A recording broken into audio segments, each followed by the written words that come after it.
कृष्णा कृष्णा कृष्णा हरे हरे, हरे राम राम राम हरे हरे।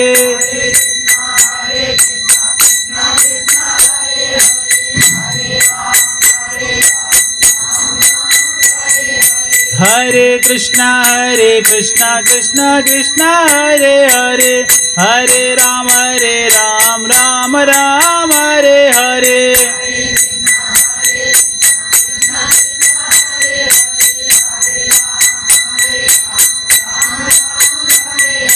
हरे कृष्णा कृष्णा कृष्णा हरे हरे, हरे राम राम राम हरे हरे।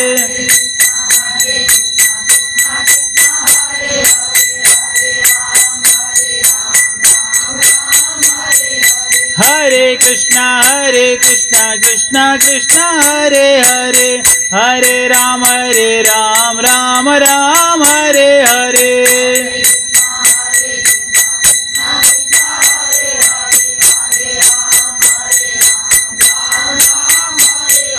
हरे कृष्णा कृष्णा कृष्णा हरे हरे, हरे राम राम राम हरे हरे।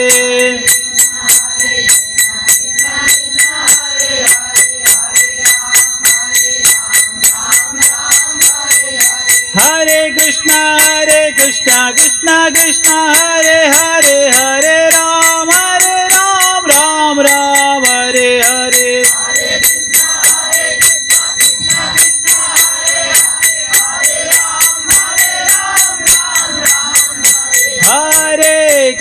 हरे कृष्णा कृष्णा हरे हरे, हरे राम राम राम हरे हरे।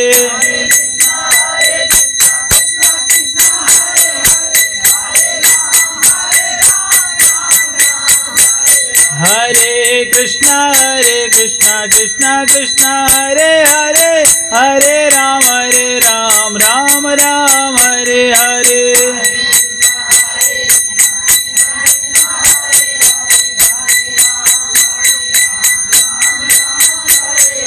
हरे कृष्णा कृष्णा हरे हरे, हरे राम राम राम हरे हरे।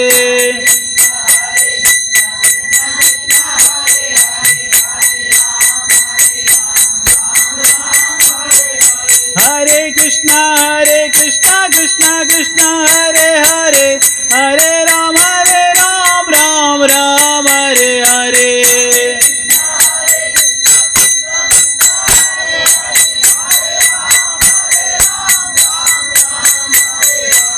हरे कृष्णा कृष्णा हरे हरे, हरे राम राम राम हरे हरे।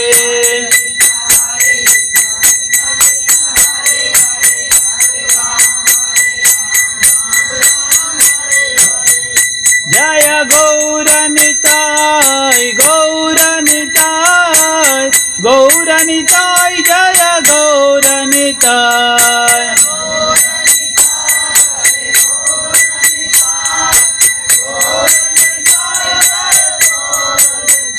जय गौरनिताय गौरनिताय गौरनिताय, जय गौरनिताय।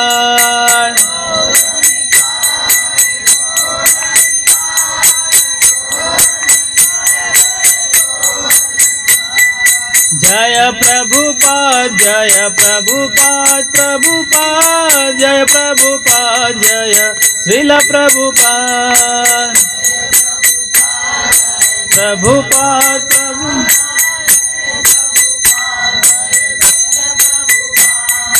हरि बोल हरि बोल, हरि हरि बोल, हरि बोल हरि बोल, हरि हरि बोल।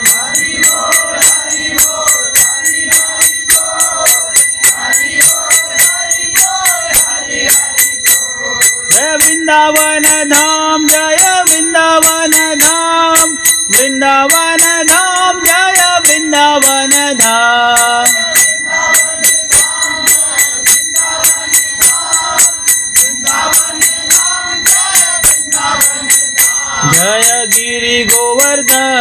जय गिरि गोवर्धन, गिरि गोवर्धन जय गिरि गोवर्धन।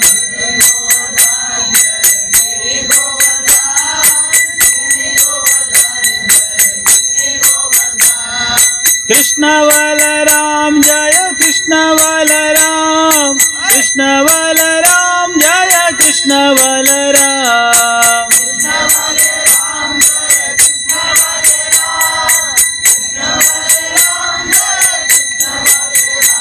जय राधे श्याम जय राधे श्याम, राधे श्याम जय राधे श्याम।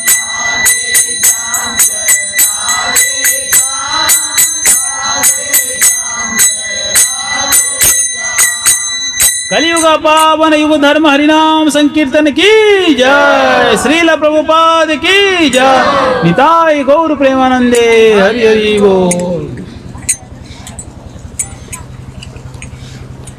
हरे कृष्ण। सभी लोग हाथ जोड़िए और मेरे पीछे कुछ मंत्रों का उच्चारण करिए। ओम नमो भगवते वासुदेवाय,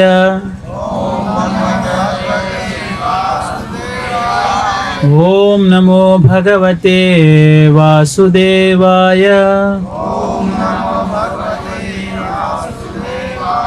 ओम नमो भगवते वासुदेवाय।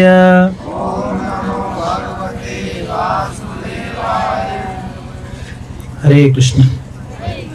सबको आवाज आ रहा है मेरा? ओके। यहाँ अंधेरा कैसे हो गया अचानक? ओके, ठीक है, ठीक है। आवाज तो आ रहा है ना सबको? ठीक है, जोर से बोलिए हरि बोल। हरि बोल।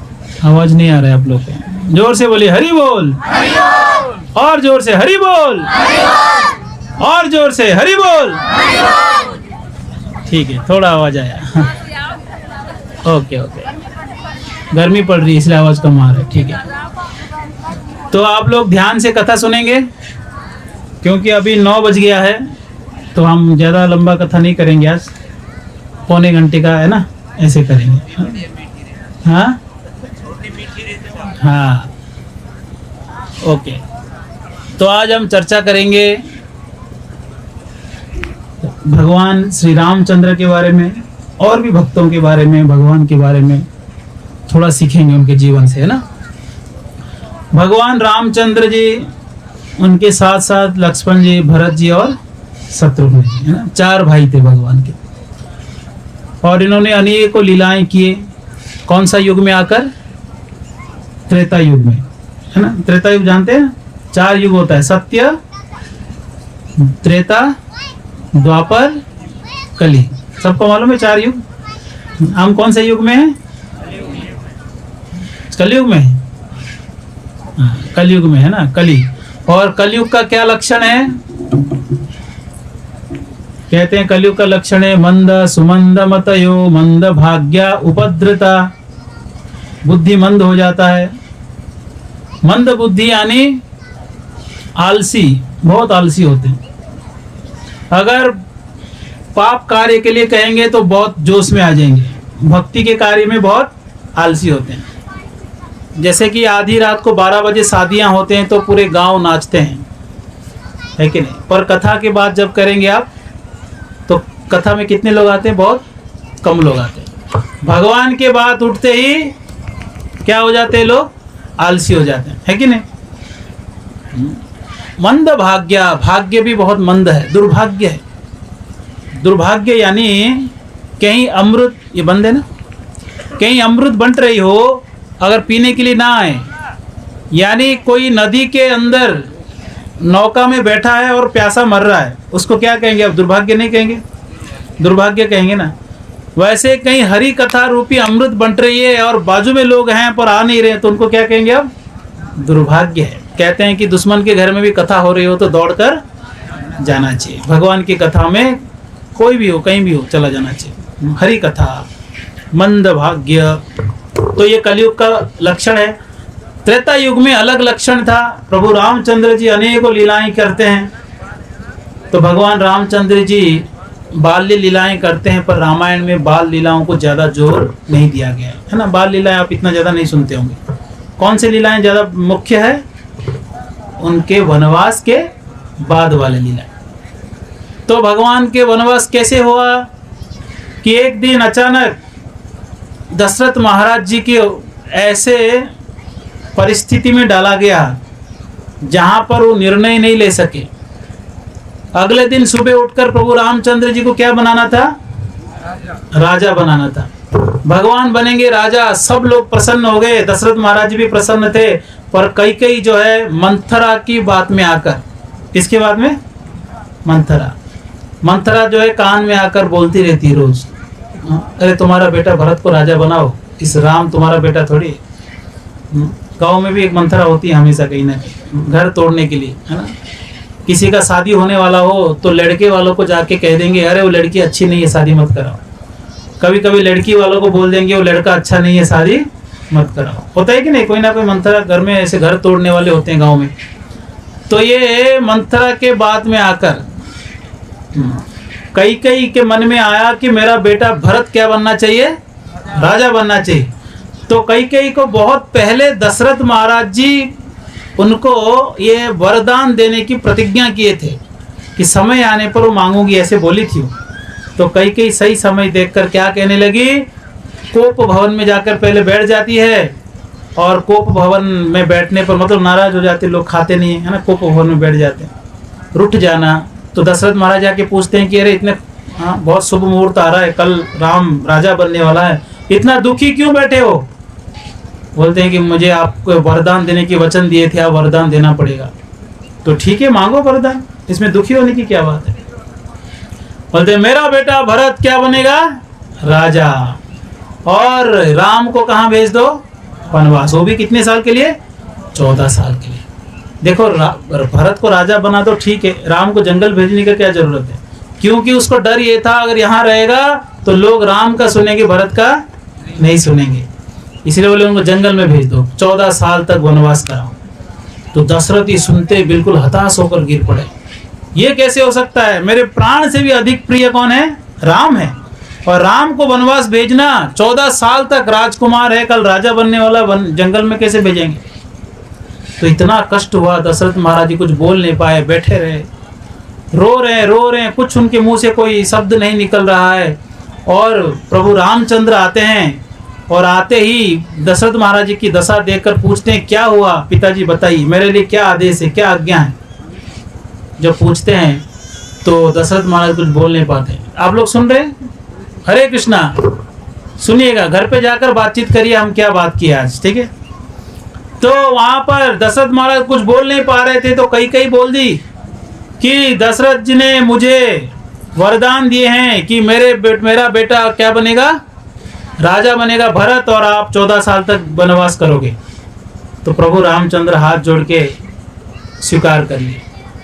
उन्होंने कहा मुझे आज दुख इस बात का नहीं है कि मुझे वनवास करना है, मुझे दुख इस बात का है कि मेरे पिताजी मुझे डायरेक्ट नहीं बोल रहे हैं, मैं किसी और से मुझे सुनना पड़ रहा है। पिताजी आप आज्ञा दीजिए, आपका आज्ञा कभी मैं नकारूंगा नहीं, पर फिर भी ये इस बात को भी मैं आपके आज्ञा मानकर क्या करूंगा? 14 साल वनवास करूंगा। ऐसा उन्होंने स्वीकार किया। लक्ष्मण जी को बहुत गुस्सा आ रहा था, बोला ये बूढ़ा आदमी पत्नी के बात में आके गलत डिसीजन ले रहा है, तलवार लाओ, इसको अभी मार देते हैं, आप बन जाओ राजा। कौन कह रहे हैं? लक्ष्मण जी। राम कह रहे शांत हो जाओ, पिताजी है, उनको आप कुछ नहीं कर सकते, कोई बात नहीं। भगवान राम ना कोई उनको कोई खुशी था ना कोई दुख था, बिल्कुल समभाव होकर वनवास जाने की तैयारी कर ली। तो वनवास जाने के लिए भगवान रामचंद्र जब तैयार हो गए, और तैयार होकर वो जाते हैं सीता माता के पास। हमारे लिए माता है, सीता जी को अपने धर्म पत्नी को बोलने के लिए जाते हैं, और जाकर महल के अंदर जाते हैं। आप लोग घर बनाते हैं, कितना सा घर बनाते हैं आप? छोटा सा घर बनाते हैं कि नहीं? बेडरूम है, ड्राइंग रूम है, किचन है। पर भगवान रामचंद्र जी का इतना बड़ा महल था कि उसके अंदर प्रवेश करने के लिए कितने द्वार पार करने पड़ते थे, और इतने बड़े बड़े कमरे हुआ करते थे कि नहीं? ऐसा लगता है कि आधा गांव आ जाएगा एक कमरे के अंदर, इतने बड़े बड़े महल। और वहाँ सीता मैया बैठी थी अंदर कमरे में, प्रभु रामचंद्र आते हैं, सीता माता प्रसन्न हो जाती हैं, हाँ खड़ी हो जाती है प्रभु रामचंद्र को स्वागत करने के लिए। प्रभु रामचंद्र कहते हैं कि मुझे वनवास जाना है 14 साल तक, इसलिए मैं आपको बोलने के लिए आया हूँ। कल मुझे, आज से मुझे कहाँ जाना है? 14 साल वनवास करना है। तो सीता माता रोने लगी, बहुत रोने लगी, बहुत रोने लगी। क्यों रो रही थी बताइए? कोई कह सकता है सीता मैया क्यों रो रही थी? पति चले जाएंगे इसलिए रो रही थी? क्या इसलिए रो रही थी कि पति नहीं रहेंगे तो सासू और ननद वगैरह ताने मारेंगे इसलिए रो रही थी? क्या इनको जायदाद नहीं मिलेगा, प्रॉपर्टी नहीं मिलेगा इसलिए रो रही थी? क्या सास ससुर देखभाल नहीं करेंगे इसलिए रो रही थी? आजकल के लोग इसलिए रोते होंगे, है कि नहीं? हमारा संपत्ति हमको चाहिए, भाई भाई में झगड़ा हो जाता है शादी के बाद, होता है कि नहीं? अलग अलग घर जरूरी, बहुत जरूरत हो जाता है। पर सीता माता इस बुद्धि के नहीं थी कि घर में झगड़ा लगाएगी और भाई भाई को तोड़कर अलग अलग जायदाद को बंटवारा करेगी। ये बुद्धि कुबुद्धि नहीं था उनके पास। सीता माता एक सती है, उनको पता है कैसे व्यवहार करना है। आजकल लोग को पता नहीं है, इसलिए घर में झगड़ा लगाते हैं। जैसे ही दो भाई शादी हो गया टूट गए, बचपन से साथ में रहे 25 साल तक 30 साल तक, शादी होते ही दो अलग। क्यों? क्योंकि वो साथ में रहने नहीं दिया जाता है। तो अलग, जायदाद अलग करो, तुम्हारा भाई ज्यादा खर्चा करता है, तुम भोले बन जाते हो, सारा पैसा उड़ा देता है, कुछ ना कुछ दिमाग खा के क्या करते? अलग कर देते। पर सीता मैया का ये बुद्धि नहीं था कि अलग करना है, इसलिए नहीं रो रहे थे कि वो पति नहीं रहेगा तो घर वाले ताने मारेंगे या तंग करेंगे या ज्यादा काम कराएंगे। वो इसलिए दुखी थी, इसलिए रो रही थी कि आपने ऐसा क्यों कहा कि आप वनवास कर रहे हो, आप जंगल जा रहे हो। एक व्यक्ति, एक पति को ऐसे बोलना शोभा नहीं देता है। मैं धर्म पत्नी साथ में हूं तो आपको ये कहना चाहिए था कि हम साथ में जा रहे हैं। यानी राम अकेला वनवास नहीं कर सकते, साथ में किसको जाना चाहिए? किसको जाना चाहिए?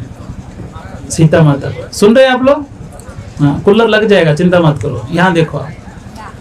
तो इसीलिए पत्नी का मनोवृत्ति क्या होना चाहिए? पति की हर एक दशा में, वो अच्छी दशा हो या बुरी दशा हो, पत्नी को 100% साथ देना। ये सीता माता के जीवन से हमको शिक्षा मिलता है। कितना बड़ी शिक्षा, कितनी बड़ी शिक्षा है कि नहीं? इसलिए रो रही थी, आपने क्यों नहीं मुझे साथ में लेके गए? आप मुझे साथ में ले चलो, मैं अकेले यहाँ क्या करूंगी? पति जहाँ पत्नी वहाँ। इसलिए भक्तों, ये हमेशा ध्यान रखना, अगर पति भिक्षा मांगकर जी रहा है तो भी पत्नी को उतना ही पैसे से गुजारा करना चाहिए। ऐसा नहीं हम बंगला बनाओ नहीं तो मैं जा रही हूँ मैके, ये बुद्धि नहीं होना चाहिए। आजकल तो बहुत जल्दी तलाक हो जाता है। पहले तलाक करके कोई शब्द था ही नहीं, तो उर्दू शब्द है। हिंदू में कोई शब्द है क्या तलाक? कोई शब्द ही नहीं है। तो क्यों अलग हो जाते हैं? क्योंकि वो पति के आर्थिक स्थिति से वो परेशान है, वो जीना नहीं चाहते, वो चाहते हमको अच्छा चाहिए। तो सीता मैया वनवास करने आती है और आकर जब अपने वस्त्र बदलकर जब वनवास के वस्त्र पहनते हैं, पेड़ पौधों के छाले, पेड़ के छाले से जब अपने कपड़े पहनते, पूरे अयोध्या रोने लगते। क्योंकि एक राजकुमार, एक राजकुमारी जो बचपन से ऐश्वर्य के साथ जिए हैं, उन लोग अगर ऐसे कपड़े पहने तो किसको रोना नहीं आएगा? सब रो रहे थे। और जैसे वो लोग निकल पड़े तो लक्ष्मण जी साथ में आने लगे। तो राम जी कहते हैं कि आप कहाँ जा रहे हो? बोलते हैं कि हे भगवान, जहाँ राम है वहाँ लक्ष्मण है। जैसे एक व्यक्ति चलता है उसका परछाई उसके साथ में जाता है, वैसे ही आप जहाँ हो मैं वहीं रहूँगा। लक्ष्मण जी बोलते हैं आप अलग कर ही नहीं सकते। तो भगवान राम जी बोले ठीक है चलो साथ में, है कि नहीं? और लक्ष्मण जी भी शादीशुदा थे। जो उसकी पत्नी देख रही, लक्ष्मण जी जा रहे हैं, तो कोई और पत्नी होती तो बोलती भाई तो जंगल जा रहा है, तू अपना क्यों खराब कर रहा है समय? कोई भी बोल सकती थी। वो चुपचाप हाथ जोड़ के खुश होकर कि भगवान राम की सेवा में मेरे पति जा रहे हैं, इससे बड़ा सौभाग्य क्या हो सकता है? कितना बड़ा त्याग है बताइए, भाई की सेवा में छोड़ दिया। ऐसे आदर्श भाई होना चाहिए। आजकल भाई भाई साथ में रहते ही नहीं, अलग हो जाते हैं। बहुत बड़ा समस्या है कलयुग में।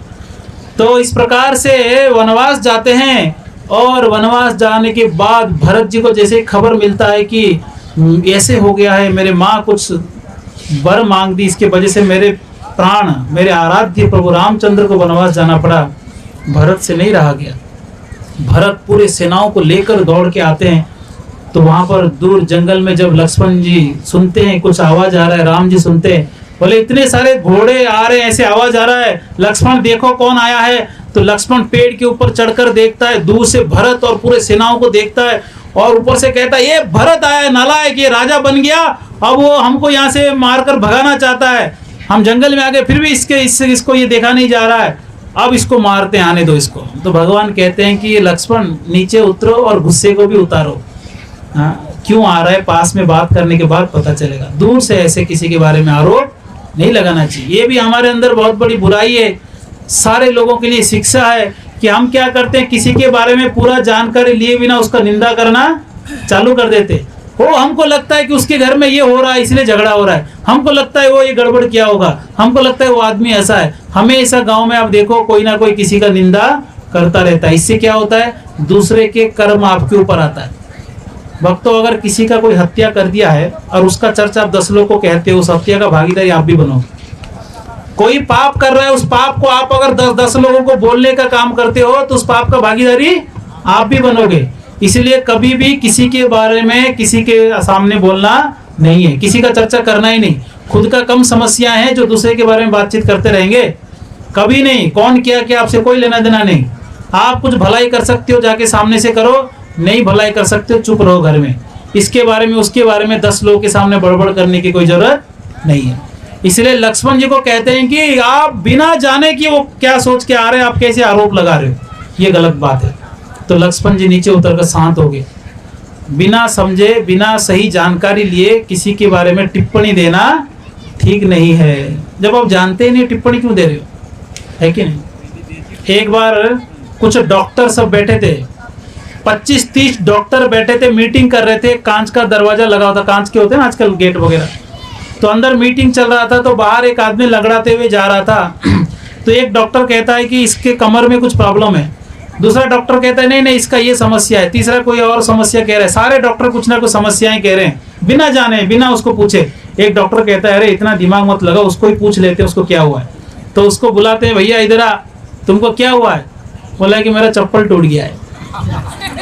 समझ रहे।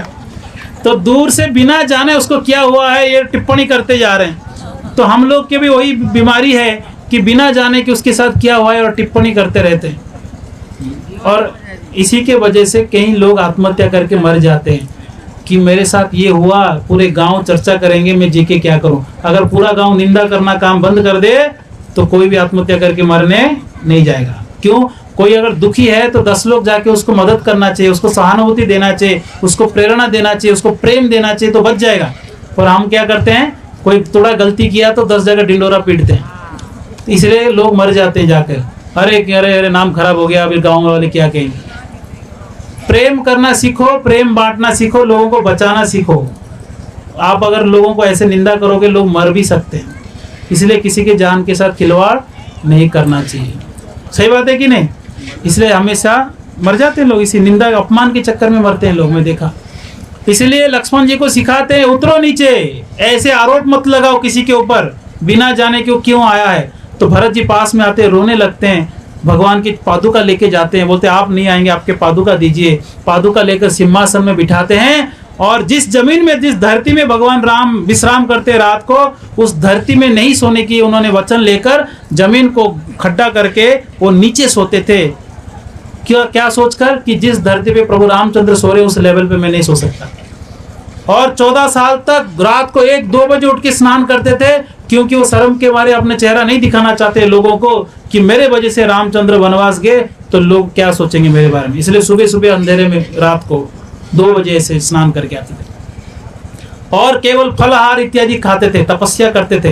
राजा की तरह वस्त्र नहीं पहने थे, एक सन्यासी की तरह वस्त्र पहनकर शासन किए भगवान राम जी के अनुपस्थिति में। ये सबसे बड़ा त्याग है भरत जी का। लक्ष्मण जी का त्याग है कि सारे सुख को त्याग के वनवास गए, भरत जी का त्याग है कि वो सुख की सामग्री के बीच में रह करके वो सुख भोग में नहीं थे। ऐसे भाई होना चाहिए, ऐसे प्रेम होना चाहिए। क्या शिक्षा मिलता है रामायण से। तो वहां पर लक्ष्मण जी क्योंकि बिना जाने आरोप किए थे किस पे, भरत जी पे, इसलिए आगे वनवास में आप देखते हैं कि कैसे सीता माता भी लक्ष्मण जी पे आरोप लगाती है कि नहीं। सीता माता जैसे ही प्रभु रामचंद्र जी वह मारीची के चक्कर में जाते हैं, सीता कहती है कि ये जो हिरन है सोने का हिरन मुझे ये चाहिए। प्रभु रामचंद्र कहते हैं कि तुमको पता नहीं है कि अच्छा नहीं आपके लिए, ये असुर है। नहीं नहीं, मुझे यही हिरन चाहिए। कई बार भक्तों हम भगवान के पास जाके मांगते हैं पर भगवान हमको देते नहीं है, क्योंकि उनको पता है कि इसके लिए ठीक नहीं है। फिर भी मांगते, दे दो भगवान दे दो, फिर भगवान दे देते हैं और हम माया में पड़ जाते हैं। सही है कि? इसलिए हम भगवान पे छोड़ देना चाहिए। भगवान आपको जो पसंद है हमको दो, हमारे लिए क्या अच्छा है हम नहीं जानते, आप जानते हो। सीता मैया बार बार बोलती है मुझे हिरन चाहिए, तो भगवान बोलते ठीक है, अगर तुम इतना जिद कर रहे हो तो मैं जाऊंगा। और हिरन लाने के लिए जाते हैं तो यहाँ पर सीता मैया, लक्ष्मण जी थे वहां से, और राक्षस ने आवाज लगाया, हे लक्ष्मण हे सीते, नकली आवाज लगा दिया। तब सीता मैया कहती है लक्ष्मण जी को, लक्ष्मण तुम्हारे भाई खतरे में, तुमको जाना चाहिए। वो बोलते मेरे भाई को मैं जानता हूँ, ऐसे कितने हजारों लाखों राक्षस आ जाए उनको कुछ नहीं कर पाएंगे, मैं जानता हूँ वो कौन है। तुम्हारे मन में कोई दूषित विचार है मेरे प्रति, इसलिए तुम यहाँ से जाना नहीं चाहते हो, तुम चाहते तुम्हारे भाई मर जाए, मेरे प्रति तुम्हारा भोग दृष्टि है। ऐसे अपमान लक्ष्मण जी जैसे व्यक्ति जो 14 साल तक सीता मैया के चेहरे को भी नहीं देखे थे, 14 साल तक सोए नहीं थे, 14 साल तक खाए नहीं थे। जब वनवास के बाद रावण को मारने के बाद अयोध्या आते हैं तब ये बातचीत उठती है, तो कोई कहता है कि लक्ष्मण 14 साल तक खाया नहीं, तो रामचंद्र पूछते हैं कि लक्ष्मण ने तुमको तो हमेशा फल खाने के बाद बचा हुआ फल देता था, तो तुम कैसे बोल रहे खाया नहीं?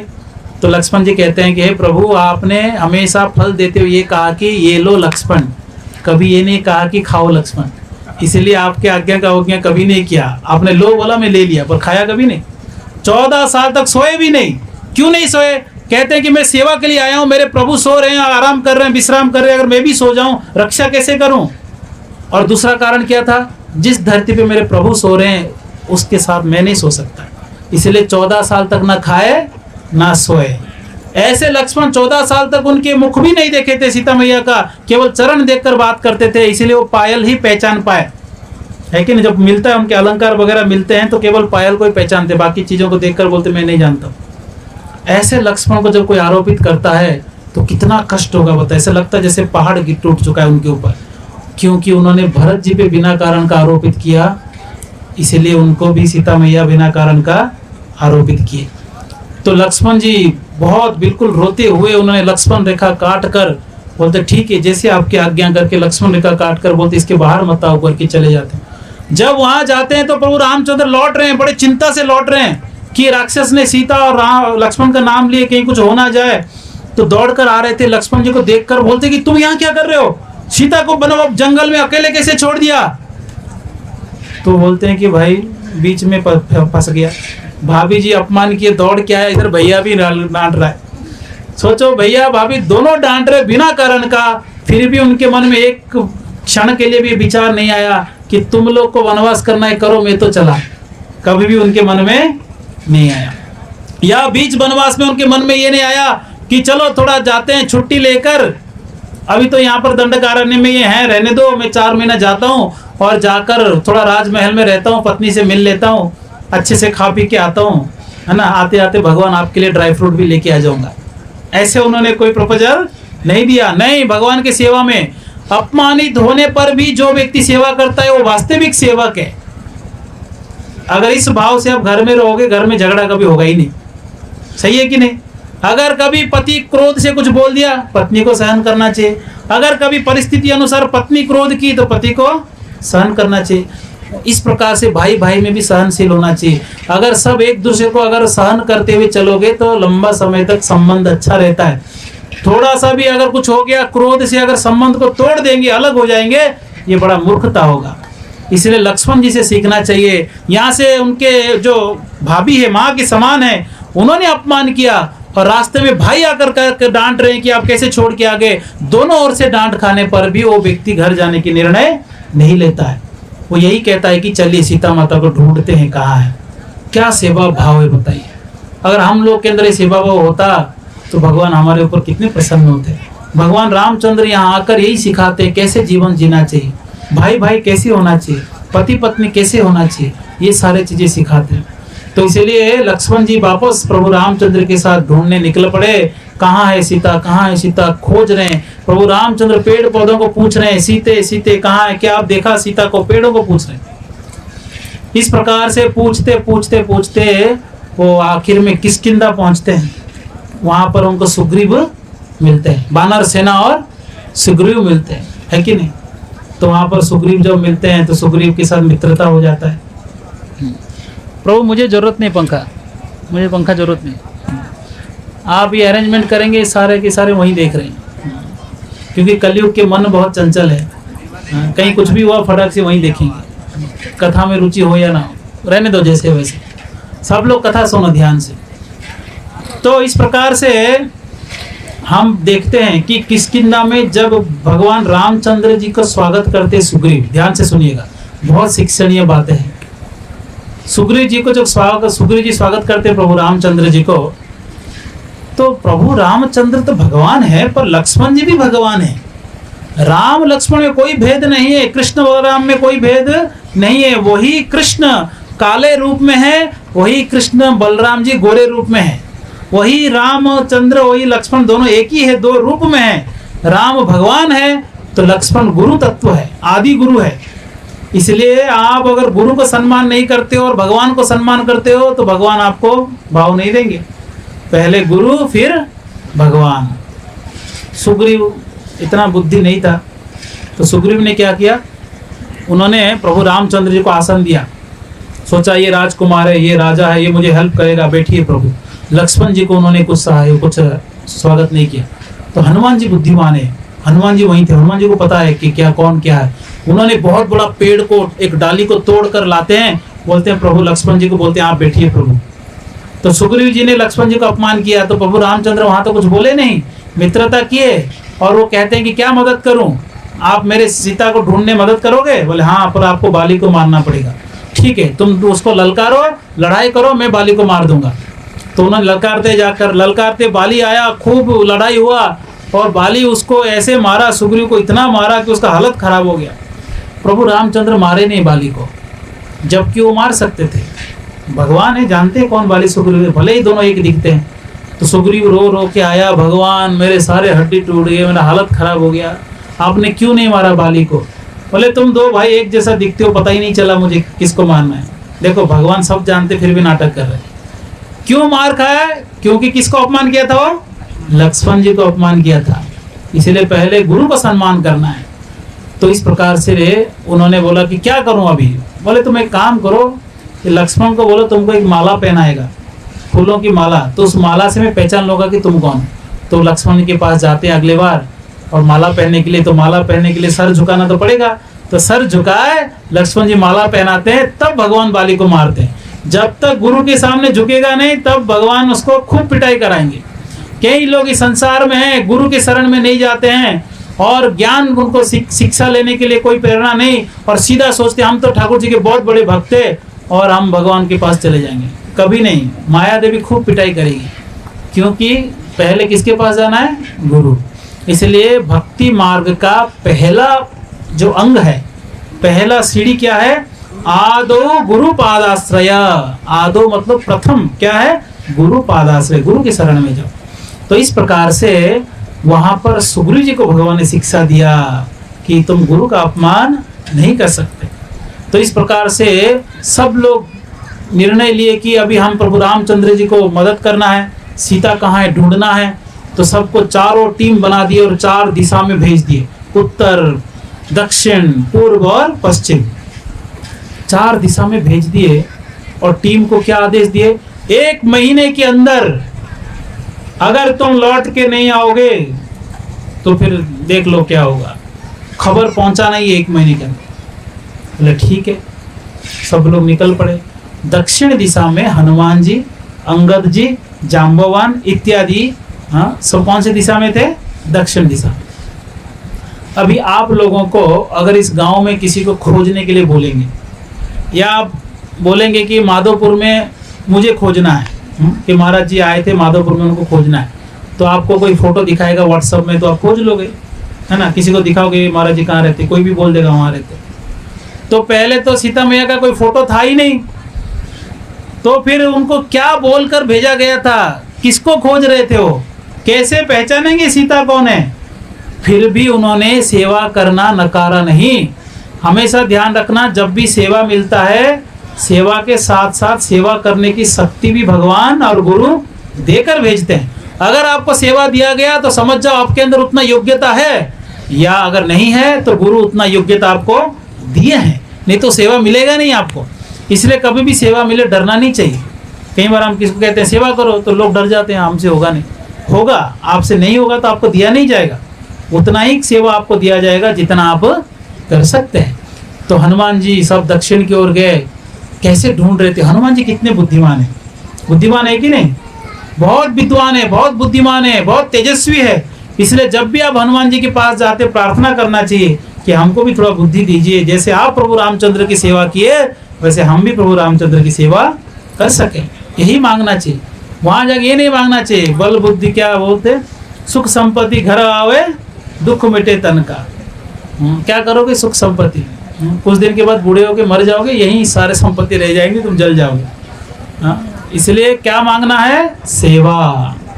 सुख संपत्ति मांगकर मिलेगा क्या, चलो आपको सुख दे भी दें, संपत्ति दे दें, संपत्ति मिल जाएगा, उसमें क्या सुखी हो पाएंगे आप, हो पाएंगे। अब ये बाबा यहाँ बैठे, इनको हम लोग अभी मर्सिडीज गाड़ी दे दिए, कार, बाबा क्या करोगे उसके साथ बताओ, उसका आनंद ले पाओगे आप, नहीं ले पाओगे। चलो इनको आप बहुत सारे व्यंजन खिलाओ, 56 भोग इनके सामने ले आओ, पचा पाओगे आप, नहीं। सुख की वस्तु सुख नहीं देता है, इसलिए मन की शांति अगर है तो सारे चीज सुख ही सुख लगेगा। मन अशांत है, फोटो के अगर सारे सुख की सामग्री ले आया, अगर मन अशांत है तो कुछ फायदा है, कोई फायदा नहीं। मैं कई बार उदाहरण देता हूँ, अगर कोई बच्चा है, क्या नाम है बच्चा तुम्हारा, हाँ हाँ हर्षित, क्या खाना पसंद करते हो तुम, हाँ बोलो, खीर मोहन, क्या बात है, हर्षित को खीर मोहन पसंद है।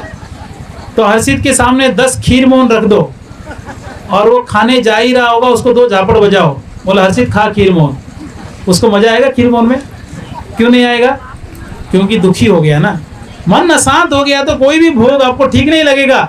अब बुढ़ापा में इतना कष्ट है, चल नहीं पा रहे, घुटने में दर्द है, इधर कमर में दर्द है ना, खा रहे तो पच नहीं रहा है, खास रहे हैं, इस हाल में आप उसको एसी कार में भी बिठा दो, कोई मजा आएगा।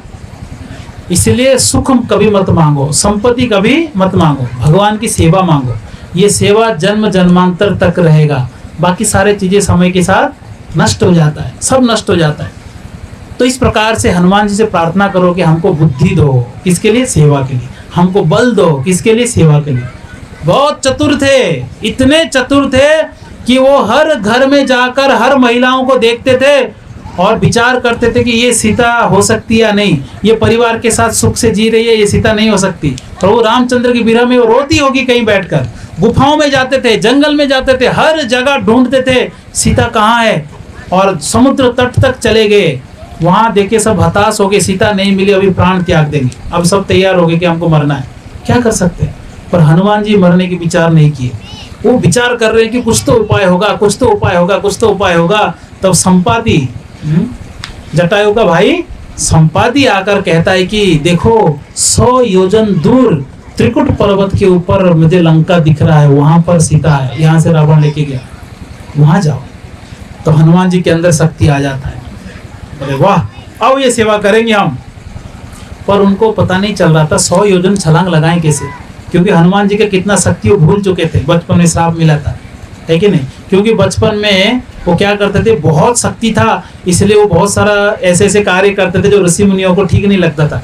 कभी कोई ऋषि तपस्या कर रहा है, उस पूरे के पूरे जमीन के साथ उठा के पहाड़ के ऊपर रख देते थे। कोई गायत्री कर रहा है, पानी में नीचे से पैर खींच लेते थे।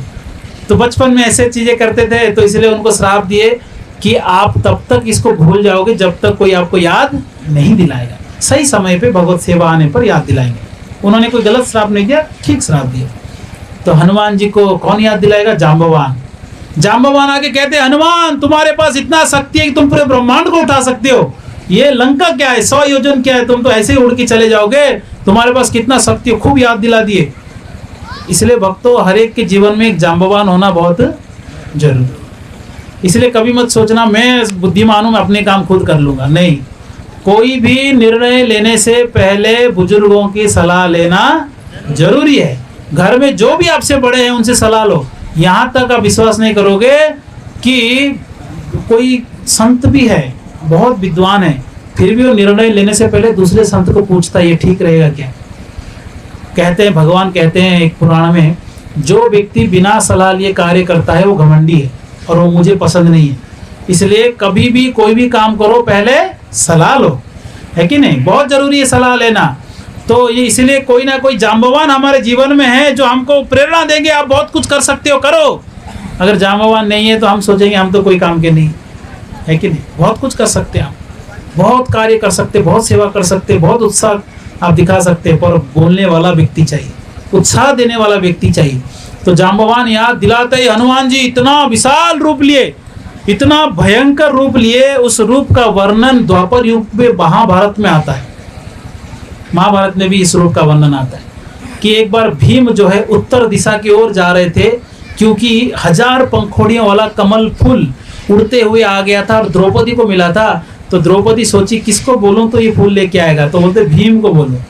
तो भीम को बोलते हैं कि भीम मुझे ये 1000 पंखुड़ियों वाला कमल चाहिए। तो उत्तर की ओर भीम निकल पड़े, सीधा उत्तर स्वर्ग की ओर, कुबेर लोक की ओर। तो निकल पड़े तो रास्ते में जो भी हाथी आया सब फेंकते थे ऐसे, क्योंकि 10,000 हाथी का बल है, कोई डर नहीं, जो भी सामने आया उसको कुचल देते थे। तो हनुमान जी सोचे अगर ऐसे चलता रहा तो गड़बड़ हो जाएगा। तो हनुमान जी एक छोटे से बानर के रूप में रास्ते में लेट गए, पूंछ को रास्ते में रख दिए। तो आके बोलता है भीम, ए बंदर पूंछ हटाओ, मुझे आगे बढ़ने दो। वो बोलते मैं तो बूढ़ा हो गया हूँ, मेरे पूंछ को तुम ही उठा दो। तो भीम उठा रहा है, पूंछ उठ ही नहीं रहा है। तो भीम समझ गए भैया जिसका पूंछ नहीं उठा पा रहा हूँ वो कौन हो सकता है, केवल हनुमान जी हैं जिनका पूंछ में नहीं उठा सकता। बोलते हैं कि आप पवन पुत्र, मेरे भाई, बड़े भाई हनुमान जी हैं, मैं भी पवन पुत्र, आप भी पवन पुत्र, कि भीम भी पवन पुत्र है कि नहीं। तो हनुमान जी अपना स्वरूप दिखाते हैं। भीम कहते हैं कि हे प्रभु, हे हाँ, आप मुझे वो दृश्य दिखाओ, वो रूप दिखाओ जिस रूप से आपने छलांग लगाकर लंका को गए थे आप उड़कर। तो हनुमान जी बोलते हैं वो रूप तुम देख नहीं पाओगे, बहुत बड़ा रूप था। नहीं नहीं मुझे आप दिखाओ।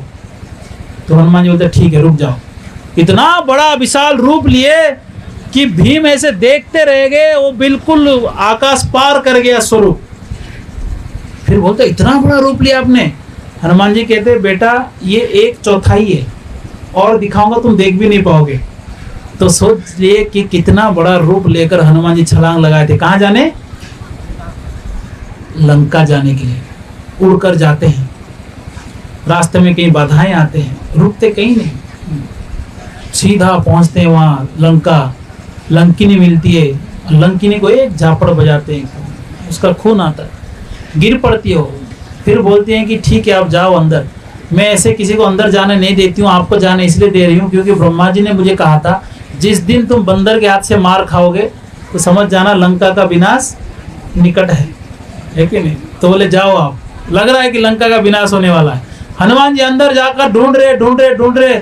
बाद में विभीषण मिलते हैं उनको, अशोक वाटिका खबर मिलता है, अशोक वाटिका जाते हैं, सीता माता को से मिलन होता है। सीता मैया को कहते हैं कि माता आप बैठो मेरे कंधे में, मैं आपको उड़ा के अभी लेके जाऊं। तो कहते हैं कि सीता मैया कहते हैं नहीं तुम बहुत तेजी से उड़ के जाओगे और मैं गिर जाऊंगी। बोलते नहीं मेरा स्वरूप दिखाओ, बहुत बड़ा रूप दिखाया, अब बोलिए हाँ बैठिए मैं अभी आपको लेकर चला जाऊंगा। फिर भी सीता मैया बोलते नहीं। बार बार क्यों मना कर रहे हैं पता है? क्योंकि कुल मिला के उनको इनके साथ जाना नहीं था। किनके साथ जाना था? प्रभु रामचंद्र के साथ जाना था। वो कहते हैं कि देखो बेटा प्रभु रामचंद्र जी को बुलाओ, वही मुझे लेकर जाएंगे। बार बार हनुमान जी जा रहे थे, फिर बुला रहे थे रुको थोड़ा और राम जी के बारे में बताओ। ऐसे बातचीत हुआ बहुत देर तक। फिर हनुमान जी बोले ठीक है भैया मुझे थोड़ा भूख लगा, थोड़ा अशोक वाटिका में कुछ जंगल में, यहाँ बहुत सारे जंगल है, कुछ खा लेते। तो वहाँ पर उनको बंधन में बांध देते हैं, बांध कर रावण के सामने लेके जाते हैं, पूंछ में आग लगा देते हैं। बहुत बड़ा प्रसंग है, लड़ाई कैसे हुआ। पूंछ में आग लगाते तो हनुमान जी क्या किए, पूरे लंका को जला दिए, पूरे लंका को जला दिए। सीता माता प्रार्थना कर रहे हैं अग्निदेव को, हे अग्निदेव हनुमान जी को कुछ नहीं होना चाहिए, आग लगा हुआ है पर मेरे बच्चे को कुछ नहीं होना चाहिए। तो हनुमान जी जाकर फिर छलांग लगा के वहाँ पूंछ तो डुबा देते हैं समुद्र में। फिर पहुँचते हैं वहाँ पर, उस तरफ जो उनकी सेना था सब लोग मिलकर प्रभु रामचंद्र जी के पास आते हैं। बड़े प्रसन्न होकर उनको खबर देते हैं और सब लोग लौट के युद्ध के लिए आ जाते हैं। खूब युद्ध करते हैं, विजय होता है और विजय होने के बाद प्रभु रामचंद्र कहते हैं, क्या कहते हैं कि विभीषण को कहते हैं, सीता को बोलो सजकर आएगी, सीता को बोलो सजकर आएगी। तो सीता माता को, क्योंकि रावण मर गया, अभी प्रभु रामचंद्र के पास, पति के पास जा रही है, तो रो रही है, कई महीनों से रो ही रही है। तो सजकर जब आती है तो भगवान राम ताने मारते हैं, कैसे, अच्छा सजकर आए हो, कितना कष्ट हुआ होगा। एक पतिव्रता स्त्री जो पति के अलावा किसी के बारे में कभी विचार भी नहीं की, उनको ऐसे जब बोलते तो रोने लगती, पर वो बोल भी नहीं पाई कि आपने ही बोला था। और ऐसा लग रहा था कि ये कितने दिन तक तो यहाँ पर रही, तो रो कर आना चाहिए, ये सजकर कैसे आई। ऐसे उन्होंने भाव प्रकट किया राम जी ने, और बोला कौन था, राम जी बोले थे सच के। ऐसे उनको अपमानित होना पड़ा, क्योंकि उन्होंने बिना कारण का किसको अपमान किए थे, लक्ष्मण जी को अपमान किए थे। तो इस प्रकार से भगवान सिखाते हैं, आप अपने जीवन में अपने वाणी से, कर्मों से किसी को कुछ भी पीड़ा दिए हो, वो आपको घूम फिर के आपके जीवन में वापस आ जाएगा। आप 1% किसको कष्ट दिए तो 2% बन के आएगा आपको। इसलिए भक्तों, अपने वाणी से किसी को निंदा मत करो, अपमान मत करो, दोष मत देखो, अपने कर्मों से किसी को कष्ट मत दो। तो ऐसे करेंगे तो हमको परिणाम भी भुगतना पड़ेगा। क्यों लोगों को इतना कष्ट मिलता है, क्यों इतने तनाव में रहते हैं, क्योंकि वो दूसरों को तनाव देते हैं, इसलिए खुद तनाव में रहते हैं। इसलिए हमेशा अगर प्रसन्न रहना चाहते हैं तो दूसरों का भलाई देखो। अगर दूसरों को खुश करोगे आप भी खुश रहोगे। सुख बांटो तो सुखी रहोगे, दुख बांटोगे तो दुखी रहोगे, है कि नहीं। इस प्रकार से प्रभु रामचंद्र सिखाते हैं। तो इस प्रकार से रामायण हो गया, और अंत में आते हैं अयोध्या में, सब प्रसन्न होकर रहते हैं। कुछ दिन के बाद सीता माता को फिर से वनवास जाना पड़ा, क्योंकि किसी ने, कोई एक धोबी ने बात करते करते अपने पत्नी से बोल दिया, मैं राम नहीं हूँ जो पत्नी को फिर से रख लूँगा, ऐसे बोल रहा था। तो रामचंद्र जी सुन लिए, और रामचंद्र जी विचार किए कि मैं राजा हूँ, मेरे बारे में ऐसे अगर लोग बोलना चालू कर दिए तो मैं शासन नहीं कर पाऊंगा, क्योंकि लोगों का भलाई कैसे होगा। इसलिए उन्होंने सीता को ही क्या किए, त्याग दी। हाँ, तो इतना बड़ा त्याग है प्रभु रामचंद्र जी का। तो इस प्रकार से कई लीलाएं हुए प्रभु रामचंद्र जी का। बहुत सारे शिक्षाएं हमारे इस रामायण से हमको शिक्षा प्राप्त कर सकते हैं, पर इसमें कई शिक्षाएं हैं। तो सबसे बड़ा शिक्षा है कि हनुमान जी का भगवान राम जी के प्रति सेवा भाव है कि नहीं। कथा और चलाएं कि बंद कर दें? कितने लोग चाहते हैं कि थोड़ी देर और बोलें? हाथ उठाओ। 2 लोग, 3 लोग। कितने लोग चाहते हैं कि बंद कर दें? कोई नहीं, चलवा दो, ठीक है, चलवा दो, बोले तो चलाएंगे थोड़ा। ठीक है, सुन लीजिए। तो हनुमान जी को जब सेवा मिलता है तो सब लोग आते हैं, और आकर समुद्र के पास भगवान रामचंद्र समुद्र जी को बोलते हैं रास्ता दो। वो रास्ता नहीं दिया तो भगवान ने तीर निकालते हैं, भैया तुमको अभी मैं सुखा दूंगा। तो समुद्र देव आकर प्रार्थना करते हैं कि भगवान आप चाहो तो कुछ भी कर सकते हो, पर मैं चाहता हूँ कि आप मेरे ऊपर एक पुल बनाओ, एक ब्रिज बनाओ, है कि नहीं। बोलते ठीक है। तो फिर उसके बाद सब लोग विचार किए कि पुल कैसे बनाया जाए। सब विचार कर रहे, अरे कैसे इसकी इतना बड़ा 100 योजन दूर पुल कैसे बनाया जाए। तो विचार करके सब रात को विश्राम कर रहे थे। तो हनुमान जी को नींद नहीं आ रहा था, वो बिल्कुल समुद्र के लहरें जहाँ आ रहे, एक पत्थर के ऊपर बैठकर सोच रहे थे कि यहाँ पुल कैसे बनाया जाए। सोचते सोचते, क्योंकि कभी खाली नहीं बैठते, इसलिए मुंह में राम नाम हमेशा रहता है। राम, जय श्री राम, जय श्री राम, जय श्री राम जप रहे, जपते जपते, क्योंकि हम कहीं भी बैठते हैं तो कुछ ना कुछ तोड़ फोड़ करते हैं कि नहीं, ऐसे कुछ ना कुछ हाथ चलता रहता है। वो भी बैठे बैठे जय श्री राम बोलते बोलते ऐसे पत्थरों को इधर उधर फेंक रहे थे। तो एक पत्थर को पकड़े, जय श्री राम बोल ही रहे थे, और पानी में फेंक दिए तो तैरने लगा। तो उनको आश्चर्य हो गए कि तैरा कैसे। फिर से डाले तो डूब गया, क्योंकि चौक जाने पर राम नाम बंद हो गया। फिर उनको समझ में आया नहीं, बोले कोई पत्थर होगा कुछ, फिर चुप हो गए। फिर राम राम जप रहे हैं, और फिर से एक पत्थर डाले तो तैरने लगा। तो उसको तुरंत आइडिया आया कि राम बोलने से पत्थर तैर रहा है, तो जय श्री राम बोल के बड़ा सा पत्थर डाले तो तैरने लगा। तो दौड़ के गए प्रभु रामचंद्र जी के पास, और जगह है, भगवान उठो, क्या हुआ। बोलते हैं कि राम राम बोलने से पत्थर तैर रहे हैं। बोलते सही में, चलो दिखाओ। तो जय श्री राम बोल के डाले तो पत्थर तैरने लगा। तो सब खुश हैं, काफी लोग भीड़ हो गए थे। तो भगवान भी छोटा सा एक पत्थर लिए ऐसे डाले तो डूब गया। तो देख रहे इधर उधर कोई देखा तो नहीं, नाम खराब हो जाएगा, डूब गया। तो हनुमान जी बोले मैं देख लिया आपका पत्थर डूब गया। बोलते कि हनुमान ये कैसे हो गया, मेरे नाम लेने से मेरा पत्थर तैर रहा है और मैं खुद में पत्थर डालना डूब कैसे रहा है। हनुमान जी बोलते हैं कि भगवान जो आपके नाम जप करेगा वो भवसागर पार हो जाएगा, तैरेगा वो, और जिसको आपने त्याग दिया उसको संसार में डूबना ही डूबना है। इसलिए भगवान के नाम जप करेंगे तो संसार में आप पार कर लोगे, तैरोगे, और भगवान नाम छोड़ देंगे तो डूब जाएंगे। इसलिए भगवान के नाम हमेशा जप करना है। एक बार एक महिला है, कोई माता दूसरे गांव में जाती थी कथा सुनने के लिए, रात को ऐसे कथा होता था, नदी पार करके जाती थी। तो एक दिन नहीं आई कथा में, तो बाबा बोला कि कथा क्यों नहीं आए कल। बोलते महाराज जी क्या बोलूं, नौका वाला नहीं था, तो रात को कई बार पानी ज़्यादा होता है या नौका वाला नहीं रहता है तो क्या करें। बोलते ठीक है, उन्होंने कुछ लिखा, उसको बंद किया, बोला इसको हाथ पे पकड़े रहो, देखना मत क्या है, इसको पकड़े रहो और नदी पार करो, चल के तुम पार कर लोगे। तो वो उसको पकड़ के पार की, तो चल चल के नदी पार कर ली। अगले दिन आई, नदी पार कर ली, फिर गई, नदी पार कर ली। तो उनके मन में व्याकुलता हुआ, ऐसा क्या है इस पेपर में जो नदी पार कर सकती हूँ। तो जैसे ही खोला तो उसमें लिखा है राम। क्या लिखा है? राम। बोले बस राम लिखने से नदी पार हो सकता है। फिर विश्वास हट गया, तो अगले दिन जैसे वो पकड़ के गई नदी में डूब गई। इसलिए अगर विश्वास है भगवान के नाम पे तो आप संसार को पार कर सकते हो। यही जो शब्द है राम, ये राम ही आपको आनंद देगा, ये राम ही भव संसार से आपको पार कर देगा। विश्वास होना चाहिए, है कि नहीं। शब्द में बहुत शक्ति है।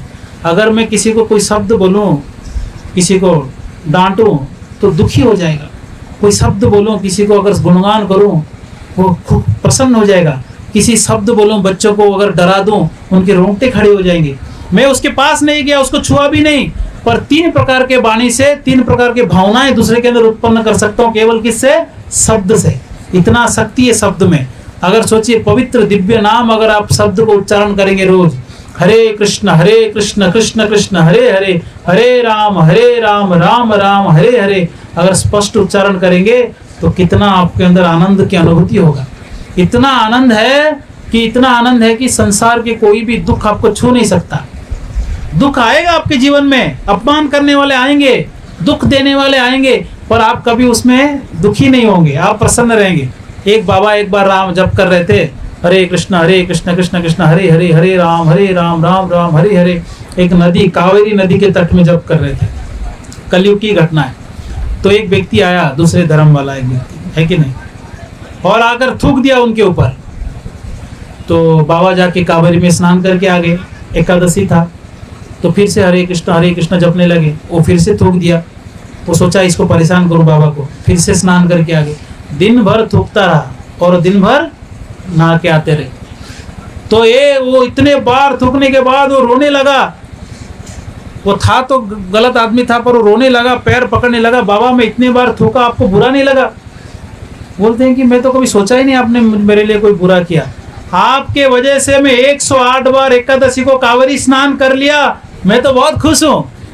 तो ये सुनकर बोला ये भक्त लोग को कोई दुखी नहीं कर सकता है ना। भक्त बहुत आनंद में रहते। कोई अगर गाली देता है ना, ये हरे कृष्णा वाला आ गया, हम खुश होते, देखो हरे कृष्णा बोल दिया इसने। कोई अगर डांटता भी हो तो भी हम खुश होते हैं, क्योंकि क्या बोलता है वो? हरे कृष्णा बोलता है कि नहीं। कई लोग यहाँ गाली देते होंगे मन में, ये कब बंद करेगा, ये 10 बज गया, हरे कृष्णा वाला बैठा है। तो अगर हरे कृष्णा सोच लिया उसका उद्धार हो जाएगा, है कि नहीं। आप किसी भी प्रकार से भगवान के नाम लो, उद्धार हो जाएगा। भक्तों को कभी दुखी नहीं कर सकते आप। अगर आप भी भक्त बन जाओ, भगवान के नाम जप करो, तो आप भी संसार में सुखी रहोगे। सुखी होने का एक ही मार्ग है, राम नाम। एक बार क्या हुआ, एक व्यक्ति शौच क्रिया कर रहा था, मल त्यागते शौच क्रिया कहीं गया था, थोड़ा है ना जंगल जैसा। वो बैठकर राम राम बोल रहा था, भगवान के नाम जप रहा है और शौच क्रिया कर रहा है। तो हनुमान जी उधर से गुजर रहे थे ऊपर से, और देखे ये कौन है, राम राम ले रहा है, पास में है तो ये शौच क्रिया कर रहा है, राम राम जप रहा है। तो उसको एक जोर से झापड़ बजाया उसको। बोले टॉयलेट करते करते राम राम कर रहा है, भगवान के नाम पवित्र है। तो ऐसे बोल के निकल गए।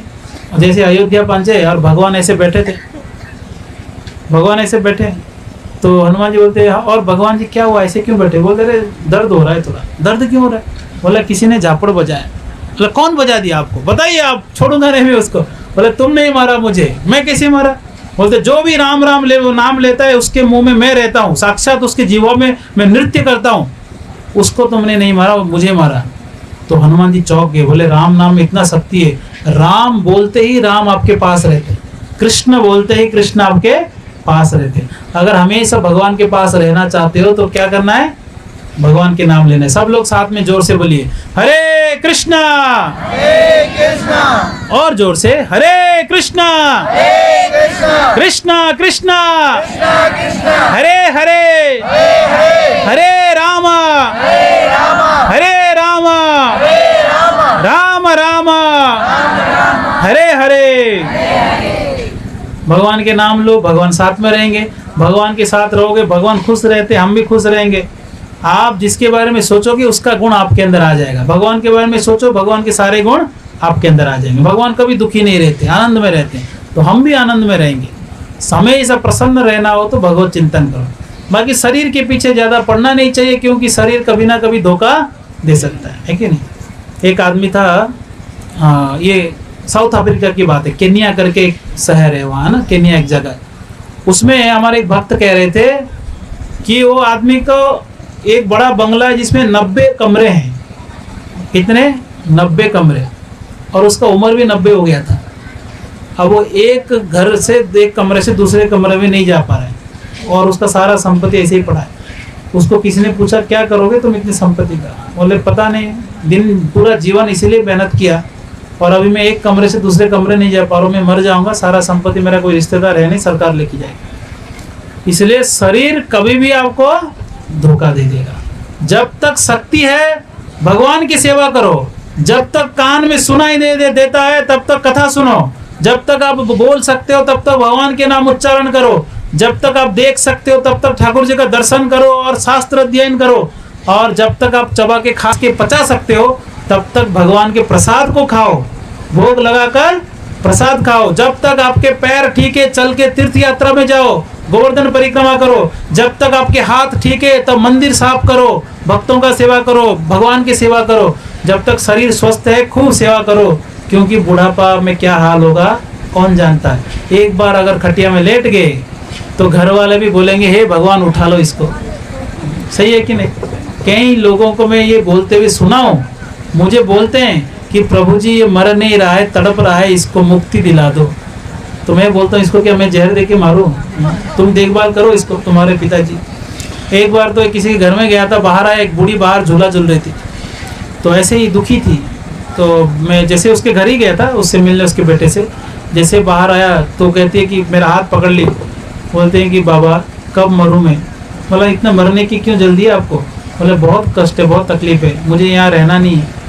हाँ, तो मैं बोला कि देखो जिस दिन आपको जाना हो इनविटेशन कार्ड आ जाएगा, इसलिए बिन बुलाए आप जा नहीं सकते, इसलिए कोई चिंता मत करो, जब मरना है तब अपने आप मर जाओगे। अब जब तक जीवित तो क्या करना है उसके बारे में सोचो, भगवान के नाम लो, भगवान का चिंतन करो। इसलिए बुढ़ापा ऐसे खतरनाक है, एक बार आप बेड में लेट गए, पड़ गए, उठ नहीं पा रहे हो, तो जो घर वाले के लिए आपने जीवन भर मेहनत किया वही घर वाले यही प्रार्थना करेंगे इसको उठा लो। सच सच कह रहा हूँ, झूठ बोल रहा हूँ? सही है कि नहीं? अगर आप खटिया में लेट के अगर टॉयलेट करोगे, ये करोगे, कौन देखभाल करेगा, सेवा कौन करेगा? वही लोग बोलेंगे ये बूढ़ा मर नहीं रहा है। अरे यहाँ तक बोलते हैं, खिलाते भी नहीं है जानबूझ के। मैं 2 घटनाएं देखा हूँ मेरे जीवन में, सुनिए सुनिए, घर में जाके बात करिएगा। 2 घटनाएं देखा हूँ कि वो आदमी जो बेड रिडन हो गया, एक आदमी, उसको खिला इसलिए नहीं रहे थे, उसको भूख लग रहा था, और इसलिए नहीं खिला रहे थे कि खाएगा तो इसको फिर टॉयलेट साफ करना पड़ेगा, और खाएगा तो तंदुरुस्त रहेगा, मरेगा नहीं। इस कारण से वो घर वाले खिलाए नहीं, वो भूख के मारे रोते हुए उसके बहन को बोला था एक बार कि मुझे खाने को नहीं दे रहे हैं, मुझे भूख लग रहा है। बताओ, तड़प तड़प के मरा हो। ये हाल होता है। और ऐसे शरीर को लेकर आप अहंकार से अगर भगवान की भक्ति छोड़ के यहाँ वहाँ भटकेंगे तो फिर क्या हाल होगा बताइए? होगा कि नहीं? दुर्गति होगा कि नहीं? इसलिए जब तक बल है भक्ति करो और भगवान को प्रार्थना करो, ऐसा मृत्यु दे कि किसी के बोझ हम ना बने, चलते चलते मर जाए। हरि बोल, है कि नहीं? इसलिए भगवान नाम लो और सुखी से जाओ, तो यहाँ तड़पने की जरूरत नहीं पड़ेगा। जल्दी चले जाओ तो अच्छा ही है। यहाँ रह के भी क्या करेंगे आप? हाँ, ये संसार में रह के क्या करेंगे? कुछ ज़्यादा तो कर नहीं रहे, खा रहे हैं, सो रहे हैं, टॉयलेट जा रहे हैं ना, खा रहे हैं, सुबह पेट साफ कर रहे हैं और फिर सो जा रहे हैं, और कुछ है क्या उसमें? क्यों काम पे जाते हो? बोले काम पे नहीं जाएंगे तो खाएंगे क्या? क्यों खाते हो? अरे खाएंगे नहीं तो काम पे कैसे जाएंगे? काम करो, खाओ, खाओ और काम करो, और कुछ आता नहीं हम लोग को। इसलिए भगवान के नाम लो, भक्ति करो, भगवान का स्मरण करो, क्योंकि खाना पीना सोना तो कुत्ते बिल्ली भी करते हैं। बच्चा पैदा करना, झगड़ा लगना, खाना, सोना, सब वो करते हैं, हम भी करते हैं। उनका वो भी टॉयलेट करते, मलमूत्र त्यागते हैं, हम भी मलमूत्र त्यागते हैं। उनका भी खून से, मांस से, हड्डियों से शरीर बना हुआ है, हमारा भी खून, मांस, हड्डी से शरीर बना हुआ है। वो भी प्रेम करते हैं अपने छोटे छोटे पिल्ले से, बच्चों से, हम भी प्रेम करते हैं। वो भी ट्रेनिंग देते बच्चों को कैसे शिकार करना है, हम भी ट्रेनिंग देते कैसे पैसा कमाना है। उनमें हम में कोई अंतर नहीं है अगर हम भगवान की भक्ति नहीं करेंगे। हम में एक ही अंतर है, हम भगवान को जानते हैं, समझते हैं और भक्ति कर सकते हैं। वो पशु पक्षी कुत्ते बिल्ली भक्ति नहीं कर सकते हैं। अगर आप मनुष्य जीवन मिला, अगर आपने भक्ति नहीं किया तो ऐसे हो गया कि आपको हमने बहुत सुंदर गाड़ी दिया, कार, मर्सिडीज बेंच दे दिया, और आपने उसमें खेती करने के लिए ले ली। अरे खेती तो ट्रैक्टर भी कर सकता है। हाँ, 1 करोड़ का गाड़ी को खेती में लगाने की जरूरत नहीं है। वैसे इतना भगवान ने शरीर दिया है, बुद्धि दिया, और उसमें कर क्या रहा है? खा रहा है और सो रहा है। तो वो गधा है कि नहीं? इसलिए हमको मनुष्य बनना है तो भगवान के भजन में लगना है। हरे कृष्णा। जय श्री श्री राधा श्याम सुंदर भगवान की जय। श्री श्री गौर निताय की जय। श्रील प्रभुपाद की जय। निताय गौर प्रेमानंदे। हरि हरि बोल।